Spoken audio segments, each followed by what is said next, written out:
ආයුබෝවන් සියලු සමීක්ෂණ වාර්තාවලින් නැවත නැවතත් තහවුරු කරන ශ්‍රී ලංකාවේ අංක 1 ප්‍රවෘත්ති ප්‍රකාශය. පැත්ත ගියත් ඇත්ත කියන හිරු රාත්‍රී 9:55 ප්‍රධාන ප්‍රවෘත්ති ප්‍රකාශය සමගින් මම අනුරුද්ධ රත්නායක. මම මදුකා සමරපුර. මුලින්ම අවධානය ප්‍රධාන ප්‍රවෘත්ති සිරස්තල වෙත.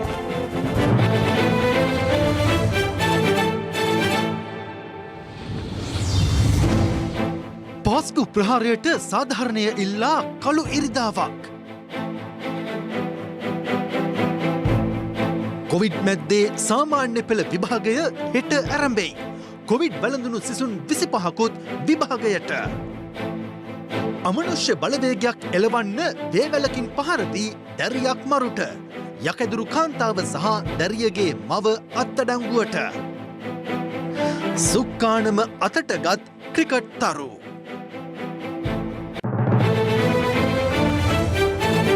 ශ්‍රී ලංකා ටෙලිකොම් සහ මොබිටෙල් සේවා එක්තැන්ව SLT මොබිටෙල් ලෙසින් අලුත් ගමනක SLT මොබිටෙල් එකම එක සබැඳියාව. අමනුෂ්‍ය බලවේගයක් පළවා හැරීමට යයි කියමින් සිදු කළ යාතු කර්මයක් අතරතුරදී නව හැවිරිදි දැරියක ජීවිතක්ෂයට පත්වීමේ අවාසනාවන්ත පුවතක් දෙල්ගොඩ කඳුබොඩ ප්‍රදේශයෙන් වාර්තා වුණා. පොලිසිය සඳහන් කළේ යාතු කර්මය අතරතුර අදාළ දැරියට වේවැල් වලින් පහර දී ඇති බවයි. දවසේ පුවත. මෙම අවාසනාවන්ත පුවත අපට වාර්තා වුණේ දෙල්ගොඩ කඳුබොඩ ප්‍රදේශයෙන්. සිය දියණියට අමනුෂ්‍ය බලවේගයක් ආරූඪ වී ඇතැයි පවසමින් මවක විසින් තම දියණිය අසල නිවසක ගුරුකම් කටයුතු සිදු කරන කාන්තාවක් වෙත කැඳවාගෙන ගොස් තිබෙනවා. එහිදී එම කාන්තාව විසින් දැරියට තෙල් සාත්තුවක් සිදු කර වේවැල් වලින් පහර දී ඇති බවටයි වාර්තා වන්නේ. පොලිසිය සඳහන් කළේ මව විසින්ද සිය දියණියට වේවැල් වලින් පහර දී ඇති බවට අනාවරණ වී ඇති බවයි. අපි අතනින් බලනකොට අඬනවා කෑ ගන්නවා මට යක්කු අල්ලලා නැහැ මට ගාන්න එපා කියලා ඒ කෙල්ල කියනවා ඒකත් ගන්නවා. ඊ අවස එකේ ඉඳලා ළමයට ගාලා අයට විතර මම වැඩ ඇරලා එනකොට තවත් සද්ද එනවා. ඒ කෙල්ලගේ අම්මයි එයයි ගානවා යක්කු ඇවිල්ලා කියලා. එයා මට යකෙක් නෑ මේ මට ගාන්න එපා අයියෝ මට ගාන්න එපා කියලා. ඒ ළමයා කෑ ගන්නවා. ඊට පස්සේ බැරිපතන 119 එකට කෝල් කරේ. එතකොට අයට විතර මැරිලා. අරගෙන යන්න මෙදියක් නැතුව තමයි ඉඳලා තින්නේ මේගොල්ලෝ. අදාළ යාතු කර්මය දින 3ක් තිස්සේම සිදු කර ඇති බව ප්‍රදේශවාසීන් සඳහන් කළා. පහරදීම් හේතුවෙන් සිහිසුන් වූ දැරිය ඊයේ රාත්‍රියේ බියගම ප්‍රාදේශීය රෝහල වෙත ඇතුළත් කර ඇති අතර වෛද්‍යවරුන් පවසා ඇත්තේ දැරිය රෝහල්ගත කරන විටත් ජීවිතක්ෂයට පත්ව ඇති බවයි. ඉස්පිතාලයට ගියාම පස්සේ තමයි මේගොල්ලන් ගහලා මැරුවේ කියලා දොස්තර මහත්තයා කිව්වේ. ළමයා ගෑන්ගේ තුවාල තිබුණාද? අන්න තුවාල දැක්කේ ඉස්පිතාලේ ගියාට පස්සේ තමයි. මොනවද දැක්කේ? මේ පාර ගහලා තියෙනවා. හැමතැනම තියෙනවා. ඒ ආවිල්ලා රැට හීනෙන් ඇවිල්ලා නැගිටලා අර ඩාන්ස් පාරක් එහෙම දාලා ඒකට යක්කු ඇවිල්ලා එහෙම කියලා තමයි ගහලා තියෙන්නේ. වේවල් 40ක් විතර අරන් ගහලා මෙතන දේවාලයක් කරනවා කියලා යක්කු එලෝනා කියලා මිනිස්සු බයයි. පොඩි ළමයි 6න් පස්සේ එළියට බහින්නේ. තමන්ගේ අම්මා කෙනෙක් ගෙනල්ලා ළමෙක්ට ගහනකොට අල්ලපු ගෙදර කට්ටියකට අයිතියක් නැහැලු. මේ පිළිබඳව ඥාතීන් විසින් වියගම පොලිසියට දැනුම් දීමත් සමග අමනුෂ්‍ය බලවේගය ඉවත් කිරීමට යයි පවසමින් අදාළ යාගය සිදු කළ ලයිමා පාලිඩා නැමැති කාන්තාව සහ දැරියගේ මවද අත්අඩංගුවට ගෙන තිබෙනවා. ජීවිතක්ෂයට පත්ව ඇත්තේ කඳුබඩ ප්‍රදේශයේ පදිංචි ෆාතිමා රිප්පා නැමැති නව හැවිරිදි දැරියක්. මගේ ළඟි මගේත් මගේ උත්තේ කතා කරා හොඳට. ඊට පස්සේ කියන නැතු. ඒගොල්ලන් ගාලා මරලයි කියලා තමයි කියන්නේ මහර වැඩබලන මහේස්ත්‍රාත් වසන්ත රාමනායක මහතා විසින් ස්ථානීය පරීක්ෂාව සිදු කළ අතර එහිදී අනාවරණ වී ඇත්තේ වේවැල් 5කින් අදාළ දැරියට පහර දී ඇති බවයි.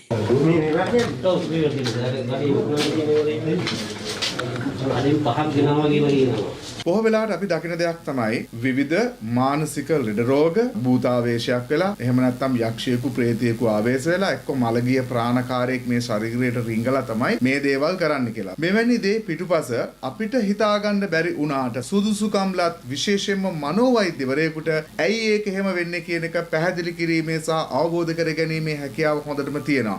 ඒ හින්දා යම් ආකාරයකින් දරුවා මුළු ගැන්වෙනවා නම්, හඬා දොඩා සිටිනවා නම්, කළු නළුවරට බය නම්, කරුවලේ ඉන්න කැමති නම්, කිලුටුවට ඉන්නව නම්, නාන්නේ කරන්නේ නැත්නම් එවැනි කිසියම් ඕන දෙයක් ඔබ වහාම කළ යුත්තේ මනෝ වෛද්‍යවරයෙක් වෙත ගෙන යාම. නමුත් මතක තියාගන්න සුදුසුකම් ලත් තැනකින් තොරව ඔබ කිසියම් ප්‍රතිකාරයක් කරනවා නම්, ඖෂධයක් ලබා ගන්නවා නම්, එහෙම නැත්නම් දණ්ඩනයකට ලක් කරනවා නම්, වද දීමක් කරනවා නම්, පොල් මල් වලින්, වේවැල් වලින්, වෙන උපකරණ වලින් පහර දෙද්දි මේ කරන්නේ හිංසනයක් කියන එක මතක තියෙන්නට ඕනේ. සමහර කෙනෙක් අර්ථ දක්වන්න පුළුවන් ෂොක් ට්‍රීට්මන්ට් කියලා නැහැ. මේ වයින් වෙන්නේ ඔබ හිතනවට වඩා තත්ත්වය දරුණු වෙලා දරුවෙකුගේ හෝ තරුණයෙකුගේ හෝ වේවා ජීවිතයට හානියක් සිද්ධ වීම. දවසේ පුවත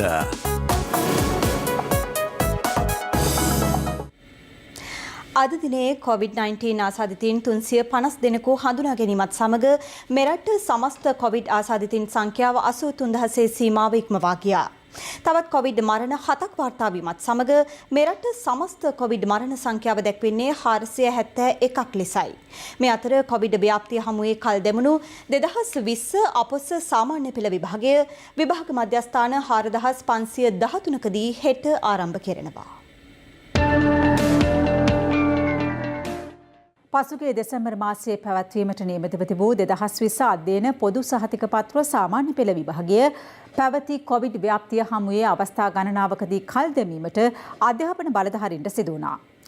නමුත් කොවිඩ් ව්‍යාප්තිය හේතුවෙන් දරුවන්ගේ අධ්‍යාපන කටයුතු තවදුරටත් කල් නොදැමීමටයි රජය තීරණය කර තිබෙන්නේ. ඒ අනුව දිවින පුරා විභාග මධ්‍යස්ථාන 4500කට අධික සංඛ්‍යාවකදී හෙට විභාගයේ පැවැත්වීමට මෙවන විට සියලු කටයුතු සූදානම් කර තිබෙනවා. මෙම විභාග ශාලා 4513ේම අතිරේක කාමරයක් සූදානම් කර තිබෙනවා නිරෝධායනය වන සිසුන් සඳහා. මේ වෙනුවට වාර්තා වෙනවා දිවයිනේ කොවිඩ් ආසාදිත දරුවන් 25 දෙනෙකු සෑම දිස්ත්‍රික්කයක්ම නියෝජනය වන පරිදි විශේෂ විභාග මධ්‍යස්ථානය 40කට ආසන්න ප්‍රමාණයක් සූදානම් කර තිබෙනවා COVID-19 ආසාදිත දරුවන් සඳහා විභාගයට පෙනී සිටීම. ඒ වගේම දැනට සැලසුම් කර ඇති පරිදි අපි මාස 3ක් ඇතුළත ප්‍රතිඵල නිකුත් කිරීමට මෙවර විභාගයට පෙනී සිටින විභාග අපේක්ෂකයන් සංඛ්‍යාව 6,22,052ක්. සෞඛ්‍ය ආරක්ෂිත ක්‍රමවේද අනුගමනය කිරීමට සිදුවීම හේතුවෙන් විභාග අපේක්ෂකයන් සියලු දෙනා මධ්‍යස්ථාන වෙත විනාඩි 45කට පෙර පැමිණිය යුතු බවයි විභාග කොමසාරිස් ජෙනරාල් සනත් පූජිත මහතා සඳහන් කළේ. මේ අතර අපොස සාමාන්‍ය පෙළ විභාගය සඳහා විභාග මධ්‍යස්ථාන සූදානම් කර ඇති ආකාරය සම්බන්ධයෙන් නිරීක්ෂණය කිරීමට අධ්‍යාපන අමාත්‍ය මහාචාර්ය ජී.එල්. පිල්ස් මහතා කුරුණෑගල මලියදේව ආදර්ශ විද්‍යාලයේ නිරීක්ෂණ චාරිකාවකට එක් වුණා. කෙසේ වුවත් ලංකා ගුරු සංගමේ ප්‍රධාන ලේකම් ජෝසෆ් ස්ටාලින් මහතා සඳහන් කළේ විභාග මධ්‍යස්ථානවල සෞඛ්‍ය පහසුකම් ප්‍රමාණවත් නොමැති බවයි. මේ විභාග මධ්‍යස්ථානවලට අවශ්‍ය පහසුකම් නිසියාකාරව මේ වෙන විටත් සකස් කරලා නැහැ. ආසාදනය වෙච්ච ළමයි ඉන්නවා. ඒ වගේම ඉන්න පුළුවන් නිරෝධායන ළමයි. ඒ වගේ අවස්ථාවල ෆේස් ෂීල්ඩ් එකක් ඇද්ද. අත් හොදන්න අවශ්‍ය පහසුකම් ලබා දීලා නැහැ. ඒතර පාසල් වල වගකීමක් දෙක. අපි විභාග කාර්ය මණ්ඩල වලට කොවිඩ් ව්‍යාප්තිය වැළැක්වීමේ එන්නත ලබා දෙන්න කියලා අවස්ථා ගණනාවකදී අපි ඉල්ලීම් කළා. අධ්‍යාපන අමාත්‍යවරයාත් එන්නත් ලබා දෙන්න ඕනේ කියලා ගුරුවරුන්ට. නමුත් රජය කිසිදු ප්‍රතිචාරයක් එකට දැක්ුවේ නැහැ. අවශ්‍ය සැලසුම් සියල්ලම සම්පූර්ණයෙන් සෞඛ්‍ය නිර්දේශවලට අනුගත වන පරිදි කෙරෙලා තිබෙනවා. මේ ළමයින්ගේ ජීවිතයේ සේට වඩා පළදායී කාලය. මේක අපතේයන්ට ඉඩ දෙන්නේ නැතිව. ඒ නිසා මම දෙමාපියන්ට නැවත වතාවක් කියනවා හිතේ බයක් නැතුව දරුවා අයවන්න විභාගයට සෞඛ්‍ය පැත්තෙන් කෙරෙන්න ඕනේ සියලුම දේවල් අපි උපරිම මට්ටමින් ඉෂ්ට කරලා තිබෙනවා. මේ අතර මඩකලපුව දිස්ත්‍රික්කයේ කාත්තන්කුඩි සෞඛ්‍ය බල ප්‍රදේශයට අයත් ගෆූර් පාර, මොනිහාර් මාර්ගය, සින්නතෝන පාර, ටෙලිකොම් මාවත, පළමු හරස් පාර යන ප්‍රදේශවලට පනවා තිබූ හුදකලා භාවය හෙට අලුයම පහට ඉවත් කරන බව යුද හමුදාපති ජෙනරාල් ශවේන්ද්‍ර සිල්වා මහතා සඳහන් කළා. මේ අතර පුද්ගලින් 35343 දෙනෙකුට ඊයේ දිනේදී ඔක්ස්ෆර්ඩ් ඇස්ට්‍රාසෙනිකා කොවිෂීල්ඩ් එන්නත ලබා දී ඇති අතර මේ දක්වා එන්නත ලබා දී ඇති සංඛ්‍යාව 4,41,976ක්. අද දිනෙත් ස්ථාන කිහිපයකදී කොවිඩ් එන්නත ලබා දුන්නේ මෙලෙස.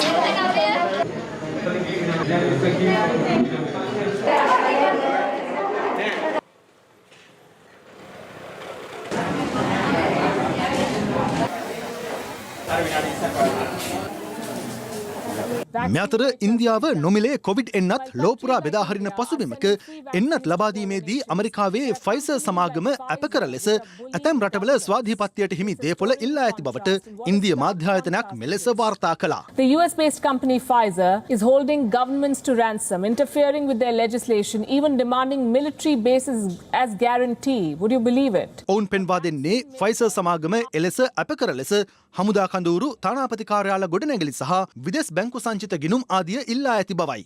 බ්‍රසීලය සහ ආජන්ටිනාව වැනි ලතින් අමරිකානු රටවල් ෆයිසර් සමාගම සමග සිදු කළ සාකච්ඡා අතහැර දැමුවේ එම කොන්දේසිවලට එකඟවීමට නොහැකි නිසා බව අදාළ වාර්තාවේ දැක්වුණා. කෙසේ වෙතත් බ්‍රසීලය යළි ෆයිසර් එන්නත සඳහා අනුමැතිය ලබා දී ඇති නමුත් ඔවුන් ඉදිරිපත් කළ කොන්දේසි එරට ජනාධිපති ජායිර් බොල්සොනාරෝගේ දැඩි විවේචනයට ලක්ව තිබෙනවා. මේ වන විටත් ලතින් අමරිකානු රටවල් 9ක් ෆයිසර් සමාගම සමග ගිවිසුම්ගතව ඇත්තේ ඔවුන්ගේ කොන්දේසිවලට යටත්ව බව අදාළ වාර්තාවේ සඳහන්. එවන් පසුබිමක චීන සමාගම්ද එන්නත් බෙදාහැරීමේදී මෙවැනි කොන්දේසි ඉදිරිපත් කළහොත් බටහිර රටවල් කුමන ප්‍රතිචාරයක් දක්වයිද යන්න විචාරකයන් ප්‍රශ්න කරනවා. ශ්‍රී ලංකාවද ෆයිසර් එන්නත් ඇනවුම් කර ඇති නමුත් ඒ සඳහා මුදල් ගෙවීමක් සිදු කරන බැවින් ශ්‍රී ලංකාවට මෙවැනි කොන්දේසි අදාළ නොවන බව රාජ්‍ය අමාත්‍ය චන්න ජයසුමන මහතා හිරු ප්‍රවෘත්ති වෙත සඳහන් කළා. එමෙන්ම ශ්‍රී ලංකාව එවැනි කිසිදු කොන්දේසියකට යටත් නොවන බවද ඔහු වැඩිදුරටත් සඳහන් කළා.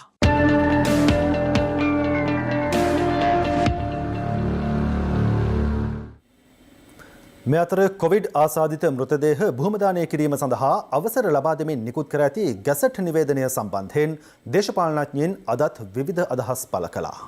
මුස්ලිම් එවැගේම කාතෝලික ජනතාවගේ ඉල්ලීමක් තිබුණා. මෘතදේහයන් භූවිදානය කිරීම සඳහා අවස්ථාව ලබා දිය යුතුයි කියලා. මේ සම්බන්ධව අපි උද්ඝෝෂණ පවත්වුවා. මේ කාල වකවාන තුල බොහෝ සිද්ධීන් සිදු වෙනවා. විශේෂයෙන්ම මානහිකම් ඒ වගේම ඉම්රාන් ખાන් මැතිතුමාගේ පැමිණීම මේ වගේ බොහෝ දේවල් සිදු වුණා. ඒ අතරතුර ඊයේ පෙරේද දැනගන්න ලැබුණා අපිට අවසර දෙනවා කියලා මේ භූවිදානය කිරීම සඳහා. ගැසට් එක print වෙන්න දාලා තමයි ඉම්රාන් ખાන් මහත්මයා ලංකාවෙන් ගියේ. අපි දිගින් දිගටම මේ කාරණේ බොහොම මානසිකව කිව්වා. මේ අවස්ථාවට ඉඩ දෙන්න කියලා. නමුත් රජය විතරක් දේශපාලනය කරේ. විද්වත් කමිටුව දුන්නාම නිර්දේශයක් ඒව ක්‍රියාත්මක කරෙත් නැහැ. දැන් ගැසට් එක ගහුවට දැන් ඊළඟට ඒකට අවශ්‍ය නිර්ණායක ටික දීලා නැහැ. මේ අලුතෙන් භූමිදානයක් ඉල්ලුවේ නෑනේ. භූමිදාන කරගෙන හිටපු එක තමයි. ඒක අපේ අයිතිය. ඒ අයිතිය නැති කරන්න එපායි කියලා කිව්වේ. තවමත් බොඩි ටික ෆ්‍රීසර් එකේ තියෙනවා. දැන් අර 350යි 380ක් විතර මුස්ලිම් ජනතාව මේ වෙනකොට ආදාන කරලා තියෙනවා. ඒ සියලු දෙනාටම ආණ්ඩුව වන්දිය ගෙවන්න ඕනේ. මේක අපරාධයක්. අර පිස්සු දෙන්නෙක් ඇවිල්ලා කිව්වා කුර්ආනයක් මං කියෙව්වා කියලා. කවුද?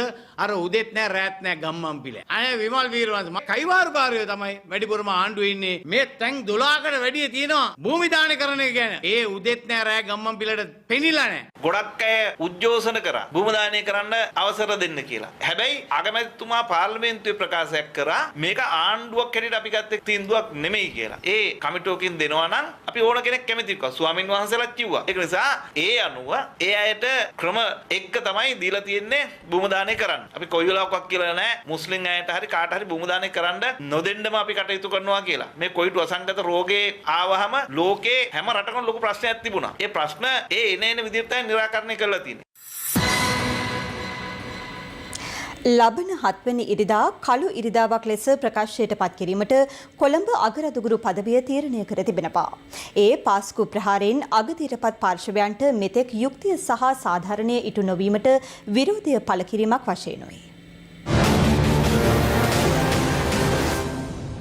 පාස්කු ඉරුදින එල්ල වූ ප්‍රහාරයෙන් මියගිය සහ විපතට පත් සියලු දෙනා වෙනුවෙන් යුක්තිය ඉටු නොවීමට විරෝධය පළ කරමින් ලබන 7 වෙනිදා කළු ඉරිදාවක් ලෙස ප්‍රකාශයට පත් කිරීමට කොළඹ අගරදුගුරු පදවිය තීරණය කර තිබෙනවා. එදිනට කතෝලික ජනතාව කළු පැහැ ඇඳුමින් සැරසී දිව්‍ය පූජාවට සහභාගී වීමට නියමිත බවද කොළඹ අගරදුගුරු පදවිය සඳහන් කළා. මේ අතර අස්ගිරි පාර්ශවයේ නියෝජ්‍ය ලේකකාධිකාරී පූජ්‍ය නාරම්පනාවේ ආනන්ද හිමියන් පෙන්වා දෙන්නේ පාස්කු ප්‍රහාරය සම්බන්ධයෙන් විමර්ශනය කළ ජනපති කොමිසමේ වාර්තාව අසම්පූර්ණ බවයි. මේ පාස්කු ප්‍රහාරය සම්බන්ධව පැවැත් වූ ජනාධිපති කොමිෂන් සභාව වාර්තාව දිහා බැලුවාම මේක එක්තරා විදිහට ජාත්‍යන්තරයේ බව වැරදි ආකල්පයක් ඇති කරගන්න පුළුවන් මේක මේ සිංහල බෞද්ධයන් කරපු වැඩක් කියලා. මේවා සම්බන්ධව වගකීම් කවුද? මේක මෙරට සැලසුම් කරපු එකක්ද පිට රටක සැලසුම් කරපු එකක්ද? එහෙමනම් ඒ සම්බන්ධව ඍජු වගකීම් කවුද කියලා මේක පැහැදිලි කරන්න ඉන්නේ. ඒක නැතුව එදා හිටපු ජනාධිපතිවරයයි පොලිස්පතිවරයයි ඒ රජයේ යම් අඩුපාඩුවක් වෙන්නත් පුළුවන්. ඒ නිසා පැහැදිලිව මේ වාර්තාවේ තියෙන නිගමනයන් පිළිබඳ අපිට නම් සතුටු වෙන්න පුළුවන් කමක් නැහැ. මේ අතර පාස්කු කොමිෂන් සභා වාර්තාව පිළිබඳව දේශපාලඥයන් ඇතුළු තවත් පිරිසක් මෙලෙස අදහස් පළ කළා. ත්‍රස්තවාදී මෙහෙයවපු බලවේග සංවිධාන පුද්ගලයින් මේ කිසිවක් විමර්ශන කොමිසම අධ්‍යයනය කළ නිර්දේශ ඉදිරිපත් කළා නැහැ. ඒ වෙනුවට හිටපු ජනාධිපතිවරයාට චෝදනා ඉදිරිපත් කරලා පාස්කු ඉරිදා සිදුවීමට මාස කිහිපයකට ඉස්සෙල්ලා තමයි ආරක්ෂක අමාත්‍යාංශය පක්ෂය තුමා යටතේ තිබුණේ. ඊට පෙර දිගටම හිටියේ එක්සත් ජාතික පක්ෂයේ ඇමතිවරු සාගල රත්නායක, මදුම බණ්ඩාර මැතිතුමා. ඉතින් මං හිතනවා මේ අය ගැනත් හොයලා බලන්න. මේවා එකක්වත් හොයලා බලන්නේ නැහැ. මේ ත්‍රස්තවාදීන්ට වැටුප් ගෙවපු කතන්දර තියෙනවා ඉතිහාසයේ. මේ පක්ෂයේ නායකත්වයේ දඩයන් කිරීමට එරෙහිව පක්ෂය විනාශ කිරීමට කරගෙන යන කුමන්ත්‍රණයට විරුද්ධ වන ලෙස ආමන්ත්‍රණය කරනවා. මේ පත්කිරීම සිද්ධ කළේම ශ්‍රී ලංකා නිදහස් පක්ෂයේ නායකයා මෛත්‍රීපාල සිරිසේන හිටපු ජනාධිපතිතුමා තමයි. ඉතින් ඒ අයම නැවත කියනවා නම් තමන් විසින් පත් කරපු කොමිෂන් එක්ක වාර්තාවක් පිළිගන්නේ නැහැ කියලා කියනවා නම් මම දන්නේ නැහැ. මේවා දෙවියන්ට තමයි අපිට කියන්න තියෙන්නේ. මේ කොමිසමේ අසම්පූර්ණ වාර්තාව පාර්ලිමේන්තුවට නොදා මේ අයම තියාගෙන හිටියානම් ඊට වඩා හොඳයි කියලා තමයි අපිට හැඟෙන්නේ. අතිඋතුම් කාර්දිනල් මැල්කම් රංජිත් හිමිපාණන්ට මේ වාර්තාව ලබා දීලා නැහැ. ඒ කියන්නේ මේ අය අතිඋතුම් කාර්දිනල් මැල්කම් රංජිත් හිමිපාණන්ව ගරු කිරීම ලබා දෙන්නවත් සූදානම් නැහැයි කියන එක තමයි අපිට පේන්න තියෙන්නේ. පාසු කොමිසමේ වාර්තාව නිකන් අපි හදපු එකක් වගේ තමයි දැන් විපක්ෂය කතා කරන්නේ. ඒ හොඳ මොනවද නරක මොනවද අරයා ඉන්නවද මෙයා ඉන්නවද මේක හරිද කියලා බලන්න අපි අපේ පැත්තෙන් කමිටුවක් පත් කරලා තියෙනවා. හැබැයි පැහැදිලිව දඬුවම් දී යුතු වෙන දඬුවම් දෙනවා. මං අහන්න කැමති ඇයි මේ වර්තමාන රජය මේ රටටත් ජනතාවටත් බොරු කරන්නේ? පාස්කු ප්‍රහාරයේ නායකයන්ගේ වතගොත තොරතුරු හංගන්නද 69 ලක්ෂයක් ඡන්දෙ දුන්නේ. දැන් රටේ ජනතාවට විශ්වාසයක් නැහැ මේ පාස්කු ප්‍රහාර ඒ ක්‍රියාවලිය මේ ආණ්ඩුව හරියට විභාග කරයි කියලා. රටේ ජනතාවට, කතෝලික ක්‍රිස්තියානි ප්‍රජාවට, කාඩිනල් තුමාට, මුළු ලෝකෙට මම පණිවිඩයක් දෙන්න ලෑස්ති. සමගි ජන බලවේගයේ රජයක් යටතේ නිවැරදි පිරිසිදු පරීක්ෂණයක් අපි පවත්වනවා. කිසිම කෙනෙක් බේරන්න අපි කටයුතු කරන්නේ නැහැ. රටේ ආරක්ෂාව අංශභාගයේ හදවන්න වග කියපු සජිත් ප්‍රේමදාස මහත්තයාගෙන් කියවෙනවා එයාගේ ආණ්ඩුවක් ආවම මරණීය දඬුවමයි. මම නම් හිතන්නේ හොඳම වැඩේ දැම්මම එල්ලිලා මැරණ එක. මේ පාප කර්මයට වග කියනවා මේගොල්ලෝ. මාවනැල්ලේ සිද්ධියේ හරියාකාරව ඒ සම්බන්ධයෙන් අයට නිසි දඬුවම් ටික ලබා දුන්නා නම් ඔය සිදුවීම සිද්ධ වෙන්නේ නැහැ. හොයන්න දුන්නේ නැහැ. ඇයි හේතුව? ඒ යහපාලන ආණ්ඩුවේ මුස්ලිම් ජනතාව නියෝජනය කරන අමුතුරු විශාල ප්‍රමාණයක් හිටියා. ඒගොල්ලෝ කිසි කෙනෙකු අත්අඩංගුවට ගන්නකොට වැරදිකාරයා වුණත් ඒ වෙනුවෙන් පෙනී ඉන්නවා. ඒකින්ද නේනම් හිටපු හමුදාපතිවරයාට රිෂාඩ් බදුද්දීන් අමතවරයා කතා කරලා තියෙනවා. වග උත්තර කරුවොත් වාර්තාවට බයිනවා. පැමිණිලිකාරයොත් වාර්තාවට බයිනවා. ආණ්ඩුවත් වාර්තාවට බනිනවා. සහරානුයි ඇමරිකයි ඒව මේ අලුතෙන් කියන දෙයක් නෑ. ඒව දන්නවා. මෙම ප්‍රහාරය මෙහෙව්වේ කවුද? පිටිපස්ස සිටුවේ කවුද? මේ දේශපාලන උවමනාව කුමක්? එතෙන් සිට අපේ රටේ දේශපාලන දියත් උනේ කොහොමද? එනිසා ඒක බැලු බැලමට අන්තවාදී ප්‍රහාරයක් වුණාට ඒකේ අරමුණ දේශපාලන අරමුණ බව පැහැදිලි. අන්න ඒ පාර්ශ්වය මේ ඉදිරිපත් කර තිබෙන වාර්තාවේ කොටසේ සඳහන් වී නැහැ. මෛත්‍රීපාල සිරිසේන මහත්මයාගේ ගැලවුම තියෙන්නේ එක්ක යටත් වීම එක්ක සටන් කිරීම. මා දන්නේ එතුමා කොයි මාවත තෝරගනීද කියලා. එක්සත් ජාතික පක්ෂය දෙකඩ කිරීමට ශ්‍රී ලංකා මුස්ලිම් කොංග්‍රසයේ නායක රවුෆ් හකීම් ඍජුවම වගකිව යුතු බව එක්සත් ජාතික පක්ෂ නියෝජ්‍ය නායක රුවන් විජේවර්ධන මහතා පවසනවා. ඔහු මේ බව කියා සිටියේ එක්සත් ජාතික පක්ෂ දිස්ත්‍රික් නියෝජිත හමුවකට සහභාගී වෙමින්. එක්සත් ජාතික පක්ෂයේ පොළොන්නරුව දිස්ත්‍රික් නියෝජිත හමුව අද පැවැත්වුණු අතර එහිදී පක්ෂ සමාජිකින් මෙලෙස තම අදහස් පළ කළා. මේ රට සිංහල බෞද්ධ රටක්. බෞද්ධ ස්වාමීන් වහන්සේලා හිරගෙවල් වලට දැම්මා. ඒ සිංහල බෞද්ධ බලවේගය අමතක කරපු එක නිසා තමයි අද එක්සත් ජාතික පක්ෂයට මේ ඉරණම අත් උනේ. මොකද්ද පක්ෂයේ තියෙන මේ දෙවිලි පිළිවෙත? මෙතන තියෙනවා ගත්තන නියෝජ්‍ය නායකතුමනි මේ ගත්තන නවත්තන්න. පක්ෂේ ඉස්සරහට යන්නේ. මගේ තාත්තා මට දුන්න කඩවල් දෙකක් මම දේශපාලන නිසා මම හිඟුරගොඩ විකුණලා තියෙනවා. අද මම මේ ගැන කම්පා වෙනවා. අද ගොඩක් පාක්ෂිකයන්ගේ ඉල්ලීමක් තියෙනවා කැඩුණු පක්ෂද ආපහු එකතු කරගන්න. අපිට විතරක් නෙවෙයි මම හිතන්නේ සමගි බලවේගයේ නායකරුන්ට ඕකම පාක්ෂිකයන් කියනවා. ඒකේ කිසි ප්‍රශ්නයක් නැහැ මිත්‍රි. අපිත් බලන්නේ කවදා හරි මේ කණ්ඩායම් දෙක එකතු කරගන්නට ඕන. අලියාවක් වෙනස් කරන්නෙත් නැහැ, කොළපාට වෙනස් කරන්නෙත් නැහැ. කවදාකවත් වෙන්නේ නැහැ. මෙතර ත්‍රිකුණාමල දිස්ත්‍රික්කයේ එක්සත් ජාතික පක්ෂ නියෝජිත හමුවද ඊයේ දිනේදී පැවැත්වුණා. අපේ රවුෆ් හකීම් මැතිතුමා කෙලින්ම වග කියන්නට. මොකද එතුමා තමයි කෙනෙක් මේ පක්ෂය දෙකට කඩන්නේ. කුරුකුරු ගාලා ගිහිල්ලා අපේ සජිත් මහත්මයාලයි ඔක්කොම කඩාගෙන ගිහිල්ලා එතුමත් එක තමයි ගියේ. රවුෆ් හකීම් මැතිතුමාගේ පක්ෂයේ කට්ටියම ගිහිල්ලා 20 වෙනි සංශෝධන ඡන්දෙ දුන්නා. ඕකයි උනේ. අනිත් එක්කෙනා තමයි ඩයනා ගමගේ.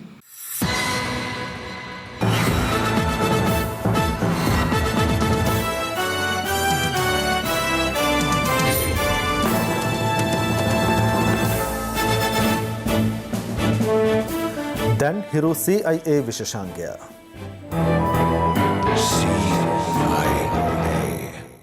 කුරුණෑගල දිස්ත්‍රික්කයේ පන්නල ප්‍රදේශයේ මා ඔය ගං ඉවුරුවලට ආසන්නව මහ පරිමාණයෙන් අනවසර මැටි කැපීමේ ජාවාරමක් හේතුවෙන් එහි පරිසරය මුළුමනින්ම විනාශ වෙමින් පවතිනවා.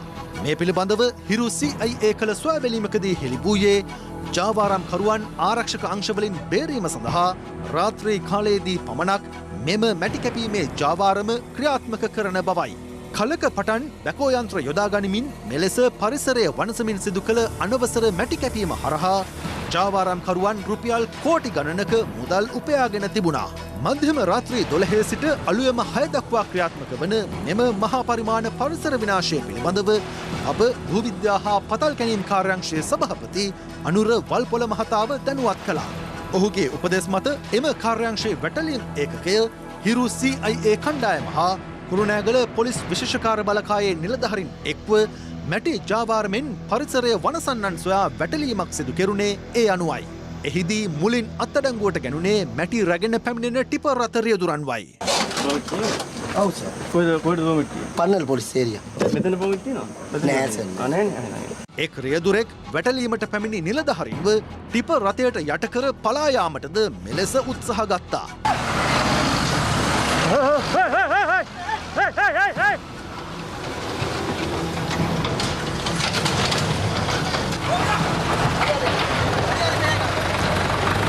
පලාගිය ටිපර් රථයේ රියදුරු පසුව අත්අඩංගුවට ගැනුණු වෙනත් රියදුරෙකුට මෙලෙස දුරකථන ඇමතුමක් ලබා දුන්නා. යන්න. හවුනද? මෙම වැටලීමේදී බැකෝ යන්ත්‍රයක් ටිපර් රථ 7ක් ට්‍රැක්ටරයක් ඇතුළු සැකකරුවන් 9 දෙනෙකු අත්අඩංගුවට ගැනුණා. පොලිසිය ප්‍රකාශ කළේ පලාගිය ටිපර් රථයේ රියදුරු සොයා මේ වන විටත් පරීක්ෂණ ක්‍රියාත්මක බවයි.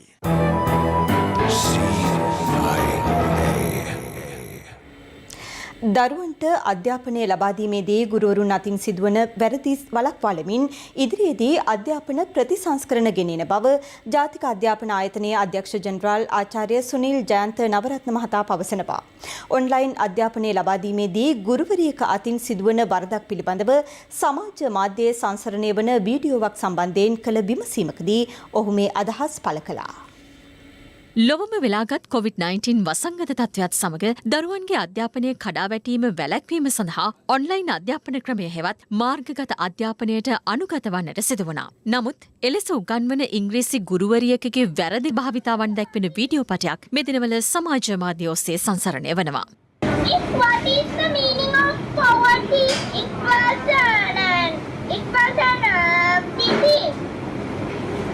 But darling, poverty means now see the president in the country has power to rule the country. Everyone has to listen to him. Now, the head of the house, who is the head of the house? The father is the head of the house. Yes. He has the power to tell his children what to do and what not to do. Even the mother has it, but you can say the father is the head of the house where he has poverty in the house. මේ දරුවා තම ගුරුවරියකින් විමසන්නේ පවර්ටි යන ඉංග්‍රීසි වචනේ අර්ථයයි. පවර්ටි යන ඉංග්‍රීසි වචනේ අර්ථය දරිද්‍රතාවය වත් මෙම ගුරුවරිය දරුවාට උගන්වන්නේ බලය සම්බන්ධයෙන් අර්ථයක් පිළිබඳවයි. මේ ගුරුතුමිය පවර්ටි ගැන ඉංග්‍රීසි උගන්වනවා නම් එතුමිය දුප්පත්කම ගැන නොදැන කතා කරනවා නොවිය හැකි. මොකද එතුමිය තමයි පටන් ගන්නේ පවර්ටි කියලා ඉංග්‍රීසි වචනේ කියලා. ඒතර පවර්ටි ගැන එතුමිය දන්නේ නැත්නම් එවැනි පාඩමක් කරන්නේ නැහැ. මේ පැහැදිලිවම මේ ඔන්ලයින් අධ්‍යාපනය සහ ගුරුවරුන් සමච්චලයට පත් කිරීමට හිතාම කරලාද වීඩියෝවක් වගේ මට පේන්නේ. කෙසේ වෙතත් ඒ වරදක් වෙලා තියෙනවා නම් ඒ ගුරුතුමිය සම්පූර්ණයෙන් ඒ වරද්ද බාර ගන්නට ඕන. මෙයා සත්‍ය වශයෙන්ම සිදු වුණා නම් අපි හිතනවා ඒව විමර්ශනය කළා ඒ නිසි පියවර ගන්න ඕනේ. ශ්‍රී ලංකාවේ 2,47,000ක් වන සමස්ත ගුරුවරුන් සංඛ්‍යාවක් සිටින අතර ඔවුන්ට නිසි අධ්‍යාපනයක් ලබා දීම සඳහා ඔවුන් සවිඵල ගැන්වීමේ නිසි ක්‍රමවේදයක් සකස් කළ යුතු නොවේද? විවිධ අවස්ථාවල විවිධ පුජ්‍යලයින්ට වැරදින්න ඉඩකඩ තිබෙනවා. දැන් මේ ගුරුවරයෙක් ඇතින් සිදුවෙච්ච එකත් අපි දකින්නේ ආකාරයට අධ්‍යාපන පද්ධතිය ඇතුලේ විශේෂයෙන්ම පුහුණුවීම් සම්බන්ධ ඒවා යාවත්කාලීන නොවීම, ඒ පුහුණුවීම් නිසි ලෙසට නිසි කලට සිදු නොවීම ආදී කරුණුත් මේක ඇතුලේ බලපානවා. අපේ රටේ විශේෂයෙන්ම ගුරු පුහුණුව කියලා කියන්නේ හැම වසරකම ගුරු පුහුණුව සඳහා වෙන් කරනු ලබන මුදල් ටික වියදම් කිරීම සඳහා පවත්වන පුහුණුවීම් බවට මේ වෙනකොට පත් වෙලා තිබෙනවා. ඒ කෙසේ වෙතත් ඉදිරියේදී අපේ අලුත් අධ්‍යාපන ප්‍රතිසංස්කරණවලදී හැම විටම දරුවෙකුට උගන්වන විට සිංහල වචනය සමග ඉංග්‍රීසි වචනයත් ඒ සමග ඒ පිළිබඳ නිර්වචනත් සැපේනවා.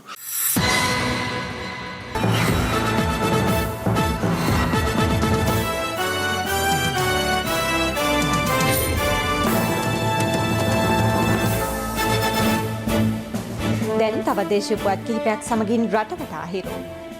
රටවටා හිරු. ගෝමරන් කඩවල කිව්ලේ කඩවල විද්‍යාලයේ ඊයේ පැවති ගම සමග පිළිසඳරක් වැඩසටහනේදී ත්‍රිකුණාමලය මැදවච්චිය විද්‍යාල ක්‍රීඩාංගණය සංවර්ධනය කර දෙන ලෙස සිසුවියක් ජනාධිපතිවරයාගෙන් කළ ඉල්ලීමකට අනුව ජනාධිපතිවරයාගේ නියෝගය පරිදි යුද හමුදාවේ ඉංජිනේරු සේනාංකය විසින් එහි සංවර්ධන කටයුතු අද පෙරවරුවේම ආරම්භ කළා. ශ්‍රී ලංකා ගුවන් හමුදාවේ 70 වන සංවත්සරයට සමගාමීව ලබන 3 වනදා සිට 5 වනදා දක්වා ගාලු මූදුර ප්‍රදේශයේ පැවැත්වීමට නියමිත ගුවන් සංදර්ශනයේ පෙරහුරුවක් අද එම ප්‍රදේශයේදී ආරම්භ වුණු අතර ඒ සඳහා ඉන්දියානු ගුවන් යානා 23ක් දිවයිනට පැමිණ තිබෙනවා.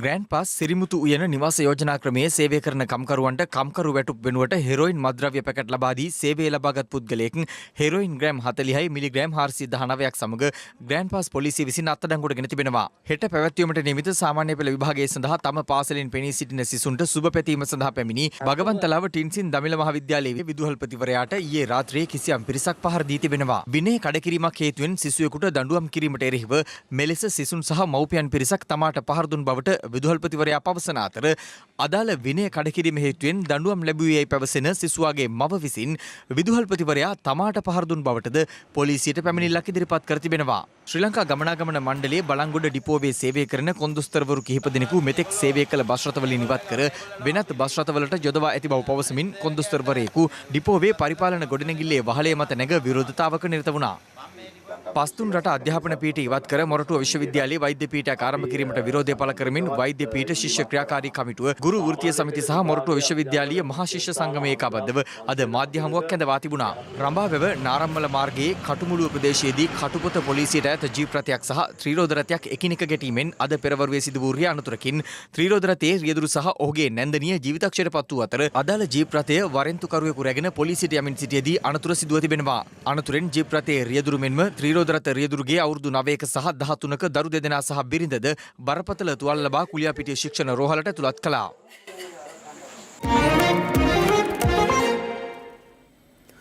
වසර 3ක කාලයක් සඳහා ශ්‍රී ලංකා ක්‍රිකට් අධ්‍යක්ෂ ලෙස ඔස්ට්‍රේලියා හිටපු ක්‍රිකට් ක්‍රීඩක ටොම් මෝඩි පත් කර තිබෙන බව ශ්‍රී ලංකා ක්‍රිකට් ආයතනය නිවේදනයක් නිකුත් කරමින් පවසනවා. මීට පෙර ටොම් මෝඩි ශ්‍රී ලංකා ක්‍රිකට් කණ්ඩායමේ ප්‍රධාන පුහුණුකරු ලෙසද කටයුතු කළා. සමගින් අදට සමුගන්නටයි මේ සූදානම. පැත්ත නොගත් ඇත්ත දැනගැනීමේ අයිතිය තවදුරටත් තහවුරු කරගන්නට ඔබේ ජංගම දුරකථන ජාලයට අනුව තිරේ දිස්වන පරිදි හෙරු ප්‍රවෘත්ති SMS සේවාව සක්‍රිය කරගන්න. යළිත් හමුවෙමු හෙට මධ්‍යහන ප්‍රවෘත්ති ප්‍රකාශයෙන්. සුබ රාත්‍රියක්.